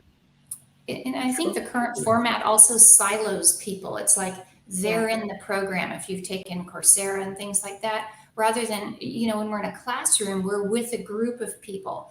And of course, now there's VR technology where you can watch a concert, and when you're in the goggles, you feel like you're in a big concert, and it creates a whole different level of experience. So I think we're still at a very early adoption stage for that, but given the rate of change, I wouldn't be surprised if within 2 or 3 years we could start having entirely different experiences within learning management systems that are much better for the end user, and also much better for us to be able to convey what we're trying to convey in an effective manner. Exactly. I mean, AI, XR, AR, all these tied together really could change the way things are. I mean, and I should probably explain those are. So XR is like mixed reality, AI obviously artificial intelligence, and AR being augmented reality. Combining the three things could really lead to a future of, I mean, like you said, it's not very traditional, our teaching methods currently. This could change everything. The direction, not really known yet, but I think the journey is still kind of, it's just starting, I believe, for what we're going to see as far as the revolution there goes. I think as educators and content builders, we as humans need to absolutely continue to evolve and be very clear about what our intentions are with this going forward, making sure we're always building for the good of all, right? So that goes back to the ethics as we start to immerse people. Precisely, precisely. Well, I think from here, let's move on into, I think we've already been discussing it quite a bit, but AI. So, I guess getting started here, we'll go into AI and education. In case you haven't listened to any of this, artificial intelligence is transforming the landscape of education by leveraging advanced technology and data analysis. It encompasses various tools, applications, including smart content, adaptive learning, and intelligent tutoring systems, and so much more. AI is in education aims to enhance the learning experience, streamline administrative tasks, and provide personalized learning opportunities. So I think with that being said, Maria, I'm gonna ask you this question. So do you see, I mean, obviously we've discussed it, and I think that we've gone over a lot of this, but as far as AI revolutionizing education and healthcare, what do you think? Like, what is your opinion on how things kind of scale from right here? Well, this is a very good question. And, we talked about how AI is making an influence in healthcare education right now. But in terms of education at large, I mean, it really depends on what capacity you're talking about. Like when it comes to actually creating, creating has become, for the educators, has become far easier and far faster to make high quality content with the right tools and things that actually really scale. It used to be extraordinarily time consuming and expensive for a teacher to sit down and even create a presentation that's like 10 or 15 minutes for their students to watch and listen to. They had to create a script, they had to create slides, they had to create, the right lighting, if they even think about that. And that we tested it, and that actually took. We told a teacher to create a lesson on actually the history of glue. We chose something that people typically don't know about, and it took her 7 hours and 45 minutes. And then she used our tool to do that exact same thing. And it took her a half hour. And I mean, that's game changing because teachers didn't go into this world, educators in general, professors, they didn't go into this world to become designers. But yet, the way online learning works, you need these elements of media, and you're not taught how to master that.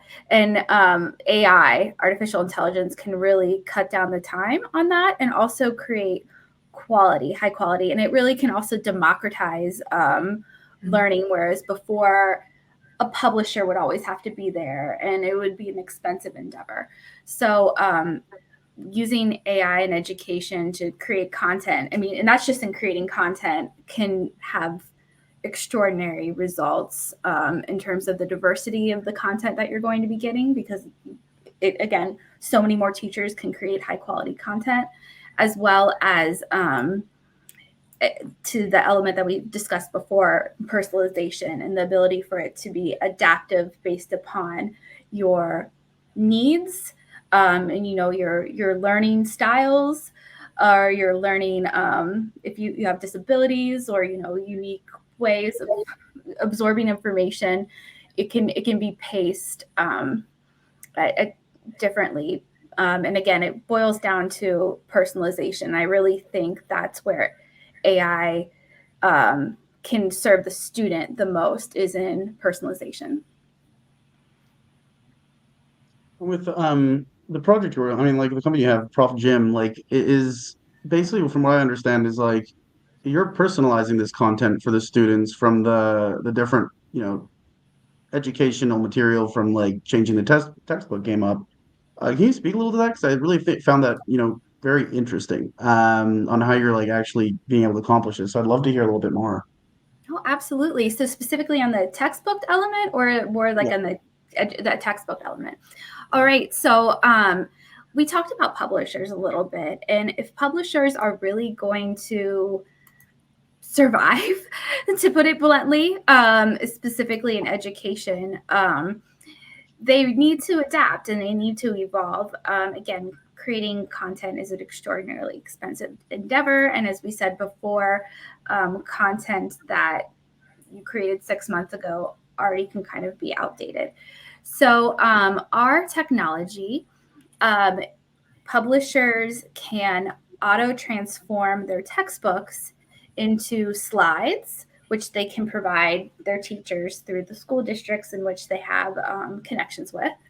It automatically creates different assessments. And again, these assessments can be at different levels. They can have different pathways, depending on, what the actual content is. And then furthermore, it can create interactive videos. So these slides and assessments can actually be rendered into interactive videos, and we can have avatars there. And we've found that the avatars can be a really fun aspect of it as well, specifically with K through 12. So we can bring Gandhi. Gandhi can teach your lesson on politics. You can have Jane Austen jumping in and talking about satire. So it adds these memory markers and just a little bit more of intrigue. And Jane Austen, she's got a British accent. The teacher can write the content in such a way, or the publisher can write the content in such a way that it's kind of coming from her tone of voice. And that's really fun, especially when it comes to bringing the humanities back to life, or putting the human into STEM courses as well. Having Marie Curie explain radium is just a little bit more interesting rather than just, a typical teacher. It adds some variety there. So that's one way that we're supporting textbook publishers, is making their content come to life. And some textbook publishers want something very verbatim, like almost kind of like a read along for even like dyslexic students, in which it's kind of like almost a reading companion. And then other publishers want to use us almost as a interactive element that goes along with like the lesson. So, hey, we've got this module already established. This is our lesson. Oh, also watch this video that kind of enhances it a little bit. So, and again, based upon our preliminary findings, specifically with dyslexia, Lisa, you might find this interesting, but we found that in our preliminary investigation, we observed the performance among students, and when an avatar was present, so like an actual human face, our avatars are actually fairly realistic looking. Even if like the student had maybe mixed feelings or said, oh, this is distracting, although most of them didn't, some still did. All students, even the ones that said it was distracting, had improved learning outcomes based upon whether an avatar was there or absent, which I thought was really interesting. Of course, not all of our videos rely on avatars. You can take the avatar out and just have narration, or again, you could also have the slides, but this is one way that textbooks are using us to connect more towards the student and build more offerings. I like that. Interesting. Thank you. It's Hopefully, so does interesting. that answer your question, Ryan?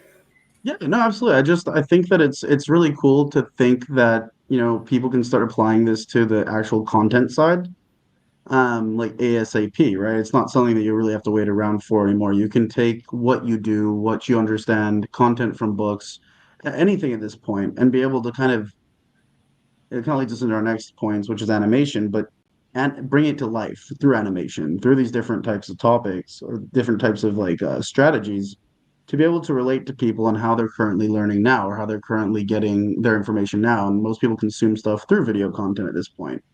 Yes, Um, Gen Z loves video in a way that, you and I will never understand. It's also great for the bilingual learner, or, we have so many students that come from other countries, and just that language acquisition can be so difficult for them, especially if they come in at an older age, and Yes.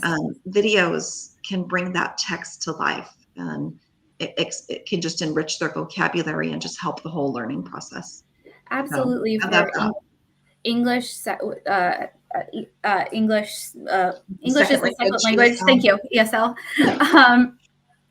Yes, it's been fantastic for that because, you can just also rewind, and our avatars are perfectly synced. Their English is perfect. So it helps with understanding. And again, you have those captions there. So it's hitting them at lots of different points. Mhm.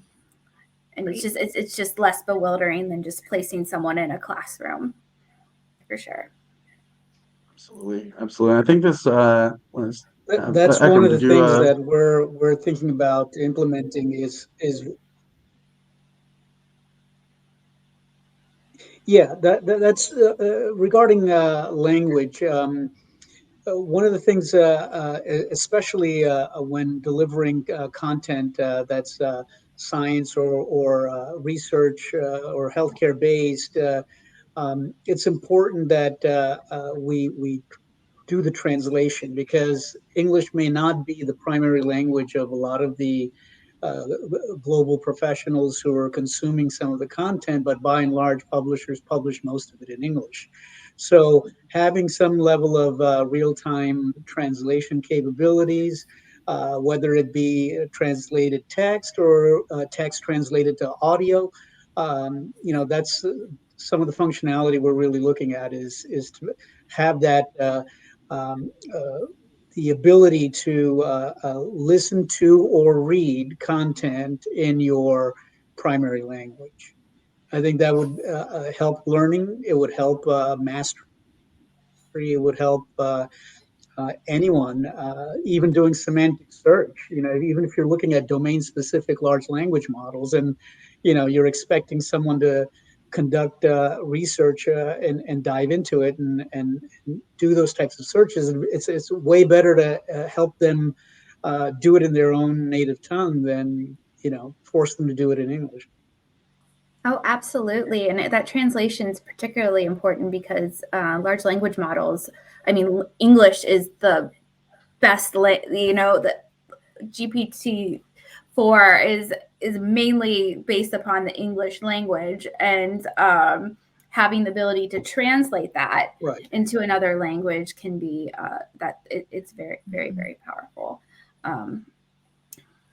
So that's actually something else that we can do. We can do automatic translations, and then again, the avatar's voice changes and it's automatically lip sync. Of course, with translations, we always want to keep a human in the loop, but it really does speed up the process significantly.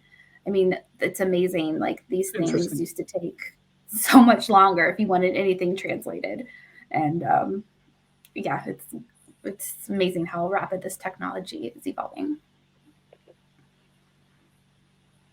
100%. I mean, it's been something of a huge, obviously, boom recently, and it's gonna. I mean, exponential is like a really exponential growth is a really probably understatement, I guess. Yeah. Now, as far as how fast everything's going. Yeah. So I think this actually leads me to the next slide, which I think kind of ties in exactly with what you're kind of doing, out currently. So I'd like to ask you another question after I go over kind of the animation, what it is, how it can be applied. So animation in lessons simplifies complex concepts, and it's adaptable to various subjects.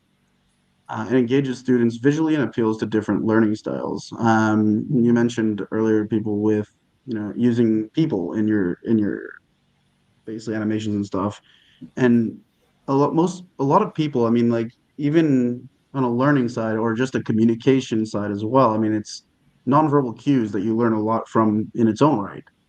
So being able to like explain a concept while having the nonverbal cues and stuff is actually like very powerful in my head, is what I'm kind of thinking right now. But also this promotes creative storytelling and interaction, and the inclusion of gamification elements and animations makes learning competitive, enjoyable, and rewarding. So I guess with that being said, Maria, in what ways does animation contribute to making the learning process more engaging and entertaining for students? And how does this impact their overall retention of information, in your opinion? So I'm afraid I kind of gave away my answer in the last answer. um, but when it comes to specific avatar animation specifically, there is more retention when it comes to a human face explaining that information. And of course, the historical context and putting almost any subject, not just history, but other subjects into a historical, rooting it in history. It it allows for the student, I think, to look at the subject more holistically. It adds an element of humanity and interest.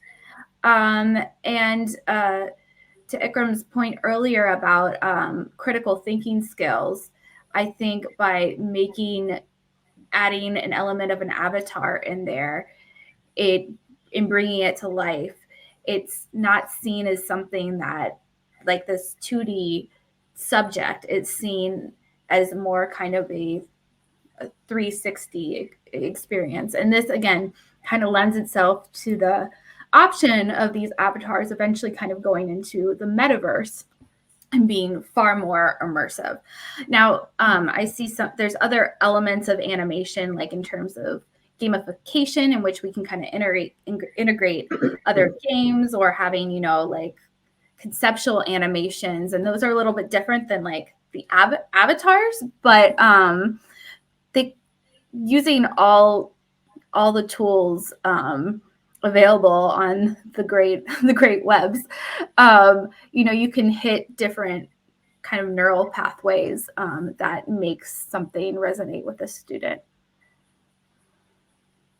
Exactly. I think it's a lot of it, from what I was reading earlier, I was reading some stuff on like just the human mind itself. And it's like in the right brain, when you're triggering emotions, which can be really triggered through animations, you're actually able to convey a point or promote retention, from what I've read at least. Yes. And like I think that's really cool. I think that's why people are, I mean, nowadays I think I talk to not to, but like Gen Z kids, right? Like people who wouldn't really understand some of the things, I've seen in the past, and I'm a little bit older than that.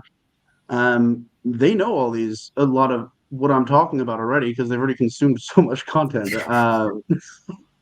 It really is interesting, to see kind of how that all has been scaling. But yeah, I think as far as that goes, we're kind of coming up on the towards the end of the webinar. Are there any lasting points, anybody, or points that you guys want to make prior to any closing remarks?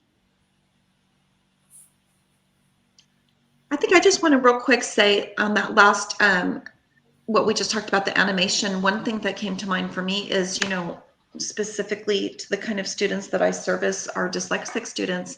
When we test them for dyslexia, one of the common themes that we see is they're very strong. They have a lot of strengths in visual, spatial areas. And so that animation, can be super helpful for kids with dyslexia, or even our GT population, or any student that is, what we would refer to as a neurodiverse learner. Yeah. So all of that different, I was reading here on our notes, Ryan, all the different types of animation that can be incorporated. I mean, that can just be so helpful for those kids that learn differently. And it made me think about stories, the way you brought it up, Ryan, because the way the human brain, I mean, Don, you've also touched on this when you talked about the different journeys that you make and the narratives, is we are creatures that love stories. We remember stories in a way that telling me a fact doesn't stick. But if you put that fact into context in a story and something meaningful, it could stay with me the rest of my life. And, we're storytell at our core. Like, our species, we hung around fires and sat around and told stories. It's so important for us. And there's a reason why what the history of, the ancient Greeks and those stories, that's what lasts. That's what has, that's kind of really their legacy is. Yes, they had all these fantastic innovations, but what really lasts are the stories. And I think bringing that aspect to all different subjects, not just English, I think can be really transformative. And that's where I see kind of where animation can really live, is in creating these stories. And again, you mentioned right brain, left brain. That's what a story is. It's the whole brain. And I think, I'm sorry. Go ahead. No, go ahead, Dawn, please. Oh, I was just going to say, when we're speaking about story and we say we're rooted in history, I think we can also start having people experiment, rooting in the future, because what we do today creates our tomorrow. And if we start to be able to use AI, generative AI, and storytelling and these gamification techniques, people can start again to think about what is the future of humanity. And we can start to think about basically seventh generation thinking. What's the impact of what we do today? Can we extrapolate that out? And the world is going to be changing faster than we've ever experienced before. So to feel less overwhelmed, more impactful, we can use that kind of animated story. And rather than observing it as an outsider now, we can actually plant people in the story through gamification and create a sense of efficacy for them. And that causes critical thinking to turn on. It causes imagination to turn on, creative problem solving. So we're really just at the tip of the iceberg, I think, in what's possible for us. Absolutely. Empathy is a huge aspect. Yeah. The more practice we have of placing ourselves in other people's stories. Exactly. Absolutely. I think we all will use this technology, and how it evolves will be determined by the benefits that we extract from it, right? The tangible benefits that we extract from it. But the beauty of it is that generative AI, large language models, all of this technology is going back to the points that all of you have made. It's really going to make learning and content consumption more relevant and personalized to the individual, and we get to choose how that happens, and that's really that's the power that I think is going to be transformative, is to give everyone more of a level playing field with accessing this information in the way that's relevant to our needs. That was Couldn't agree perfectly more. said. That was Couldn't agree perfectly said. more. I Yeah, absolutely. Oh, go ahead. Sorry.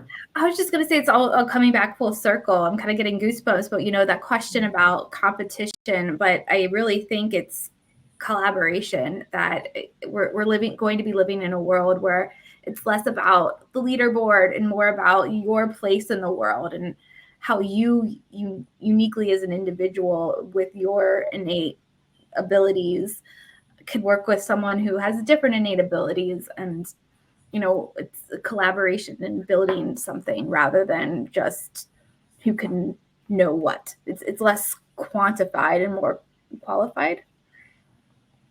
Absolutely. I absolutely love that this conversation did not go to AI taking over everything, and it went towards the collaborative aspect and the growth aspect. As you've seen it a lot in a lot of other areas where everybody's freaking out about it. But I think we see the beauty of it, everybody here. So I think that's really awesome that we're able to kind of talk like this and make sure we're moving the right direction.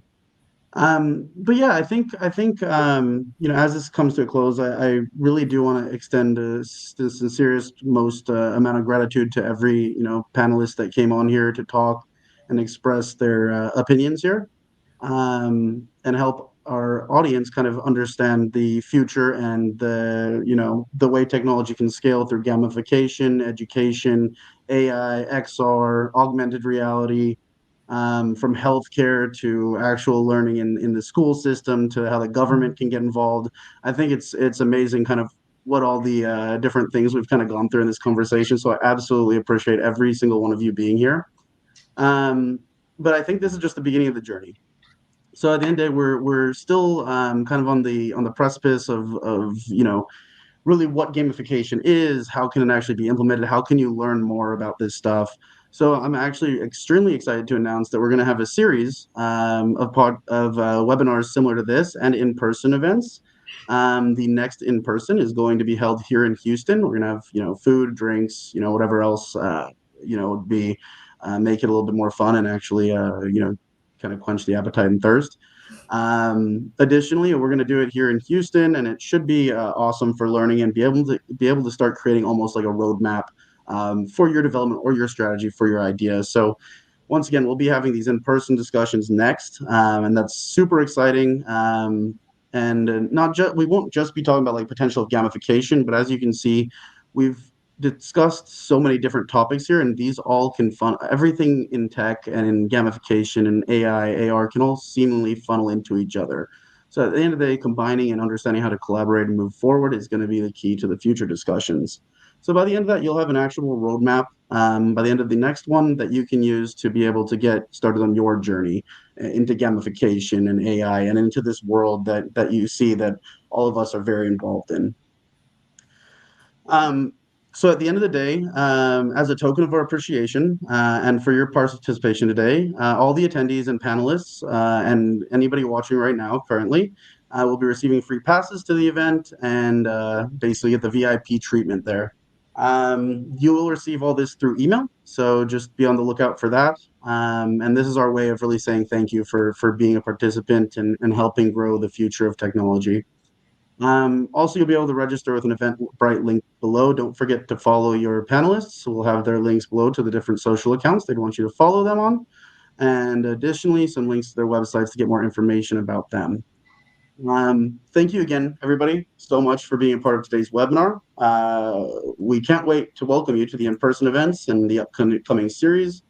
And together, I think we can all unlock the boundaries of the potential gamification and transform ideas into action. So thank you, everybody, for your time today. Thank you, Ryan. Thank you, everybody. Thank you for having us. Thank you.